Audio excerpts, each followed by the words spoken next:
What's up, everybody? Ty Bartell, and with another edition of Coach's Corner, as this time we are joined by the head skipper of the Western Reserve boys basketball team, Joe Serensky, joining me today. Coach, how we doing? Good, Ty. How you doing? I'm not doing too bad, and I'm really excited for MVAC basketball this season, especially on that boys side, because it always feels like it's one of those gauntlets that you never really know who's going to come out on the top side. I love your team too, because it feels like you guys maybe aren't always considered in the top part, but you guys always fight, scrap, and get your wins too, and it feels like you're always battling for that top spot come season end. Give me a season recap of last year and what you are going to be using as pivot points going into this season. Yeah, we started off a little rough, early in the season.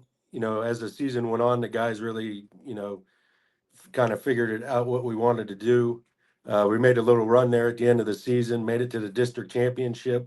Uh, ran into a pretty tough Cornerstone Christian team there, but that was a 15 win season last year, and we only lost one senior, Dominic Riccardi. So I got a lot of experience coming back. Take us through that experience and some of the roster highlights. Who are going to be some of the big leaders and big contributors for the team this year? Senior wise, we're looking at Connor Cochran, Josh Classic, um, Jackson Young, you know, looking to come in and, do a lot of the scoring for us. We got some juniors and Nico Paris and Aiden Romine, which they were two starters for me last year for the whole second half of the season. So they got a lot of experience also. Coach, you talk about this, and I mean, it's got to be exciting to have that much continuity for you coming back from one year to the next. What does that really do for you guys as a coaching staff and as a team when you have so much experience coming back? Did the guys snap quicker to things? Does it allow you to establish new stuff? What are the benefits? What are the advantages? Yeah, that was one of the things the coaches talked about early so far is, how much the guys actually remembered from last year. And, we've picked up pretty quick. And, the top seven guys, they had a lot of minutes last year. And we actually have two sophomores and a junior that are looking to step in and play a lot of varsity minutes for us also. And, they've been coming around real well this first, month of the season here. I know every year you got to kind of play with what you got to, whatever the team presents, whatever the talent presents, right? But what is those points of culture? What are those things you refuse to compromise on as a coach that are consistent with your teams each year? Effort and attitude, the two things that you can ultimately, control on your own. We preach that all the time. And defense, if you show up every night and play defense, that just makes what you have to do on offense that much easier. And and being in the league that we're in, you know the defensive side is really going to help us, hang in there and try to get a league championship. Coach, you talk about handling adversity, and I think you guys did it well too, in terms of on the court stuff too. You talk about maybe the struggle points early, but the way you guys finished, I think, was really strong. How do you help players handle adversity on and off the court too? Because I know illnesses come up, personal things will come up too over the course of a season, over the course of high school too. How do you kind of help players handle that adversity and guide them through and be successful as you guys were like last season? I talk to them all the time. I bring them into the office. We have some one-on-ones.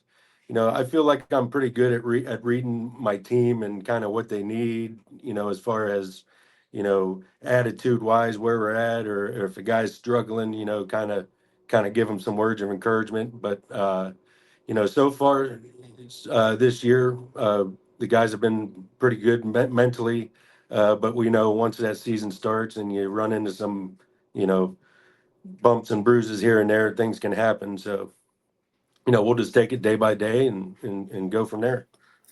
Attitude and effort are two things I love myself personally too in that coaching realm to control the controllables. Another thing I love as well is accountability. Talk to me about how you try to preach accountability with your team. Yeah, I mean, especially with the seniors, trying to lead by example. You know, we got to be able to be able to lean on those guys, especially early in the season. So I'm old school.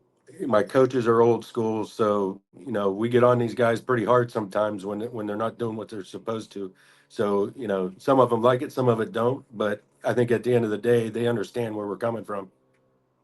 What is your favorite part of practice when you are able to get all the guys in the lab and you're able to get to work and get to improving? I mean, I don't know if it's one part of practice. I just love being in the practice and you know having a lot of energy in the gym. The guys have been doing a good job of being loud and just trying to keep that positivity up, throughout no matter what we're doing because I I personally we do a lot of running. I'm sure a lot of coaches do, but I'm still, like I said, I'm old school. I do a lot of just running stuff along with some drill stuff. So mentally, my guys are pretty strong as far as, when times get tough, you know, they're used to us being all over them and, they handle it pretty well. Keep saying that you're old school too. I've been asking a lot of coaches this question. What's your flavor of basketball that you prefer? Because I know every coach is different. There's more than one way to be successful in this sport. What's your preferred style basketball too? Take me to this old school style. What does it look like? It's a We are actually going to play a little bit faster than we have in the past because we've been a walk it down, and try to have a 30-second, 40-second possession. Where this year we're trying to, get them to read the floor if we should be pushing it or if we are going to walk it down. So our pace is going to pick up a little bit. I wouldn't call it a fast pace, but it's going to be faster than it has been in the past for West Reserve. What do you determine as, or how do you, I guess, define success at this stage in your coaching career? Uh, just you know for me being a successful is just having the guys ready, day in and day out, having them prepared for whatever comes our way.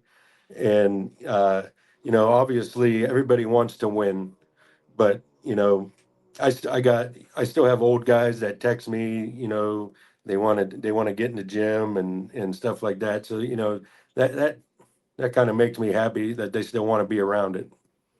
I love it. I love it. In your opinion too, and you've been around this sport long enough too.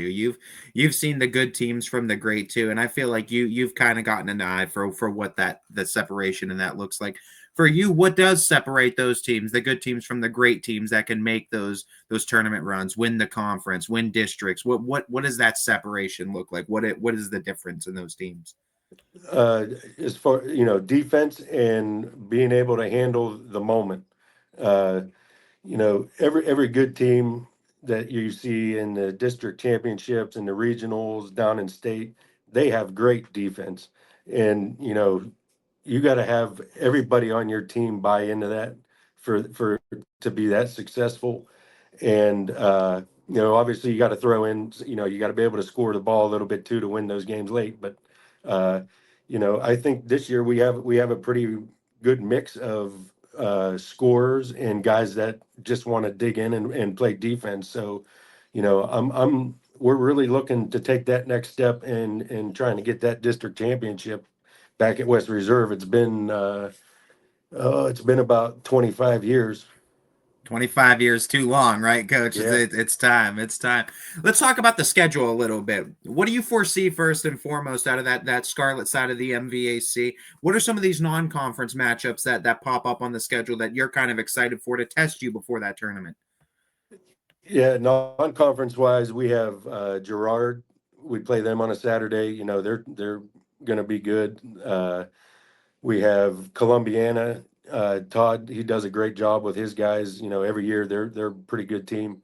Um, Also, we have Badger. Badger's going to be coming in, and Southeast. And Southeast they're pretty gritty usually team, and they play defense well. So they're going to be some pretty good tests throughout the season there for us. For you and the coaching staff too, I always like to give the coaches the opportunity to shout out their staff, shout out the support system too that stands around you guys too, because I know you guys can't do it alone too. So shout out your coaching staff, shout out some people in your personal life too that help you get you through the season too and support you throughout. Yeah, so on varsity staff is the same as last year. I have Coach Paris, uh, Coach Cochran, and Coach King. They've been with me for the last 2 years, and Coach Paris actually has been with me since I got the job. Junior high wise, Bill Classic and Mike Cutzko. They were with me last year. You know, they do a great job with the younger guys implementing some of the stuff that we do once they get to high school. And I would say the other one's probably my dad.